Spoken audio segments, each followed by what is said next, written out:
कागल पंचतारांकित औद्योगिक वसाहतीमधील रेमंड लक्झरी कॉटन लिमिटेड कंपनीच्या सर्व शिकाऊ कामगारांनी आपल्या आईवडिलांसमवेत कंपनीसमोर आमरण उपोषणाला सुरुवात केली आहे। हे सर्व कामगार रेमंड कंपनीमध्ये 2015 पासून आज अखेर म्हणजे 9 वर्षे झाली शिकाऊ कामगार म्हणून काम करतायत।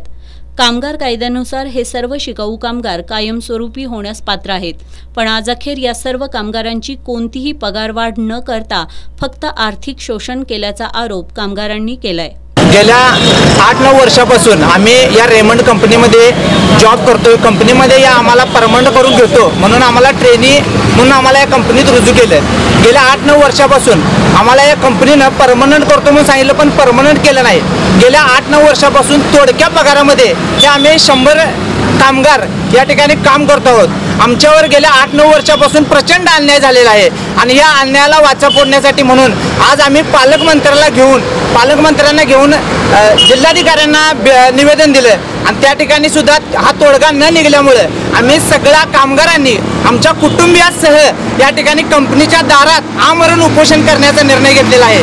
कंपनीनं या आमच्या निर्णयावर लवकरात लवकर तोडगा काढावा अशी आमची कळकळीची विनंती आहे। या संदर्भात कामगारांनी कंपनी प्रशासनाला जाब विचारला असता ते उडवाउडवीची उत्तरं देतात, त्यामुळे ट्रेनी कामगारांचा कायमस्वरूपी होण्याचा प्रश्न ऐरणीवर आला आहे। 24 जून रोजी जिल्हाधिकारी कार्यालयात पालकमंत्री, कामगार आयुक्त आणि कंपनी प्रशासन यांच्यामध्ये या विषयावर चर्चा झाली, पण यावर कोणताही तोडगा न निघाल्यानं आई वडिलांसमवेत आमरण उपोषण करण्याची भूमिका कामगारांनी घेतली आहे। आज आम्ही या रेमंड कंपनीच्या दारामध्ये सर्व ट्रेनी कामगारांचे पालक आम्ही इथं जमलेलो आहे आमरण उपोषणासाठी। कारण आमच्या मुलांच्या न्यायासाठी आणि हक्कासाठी।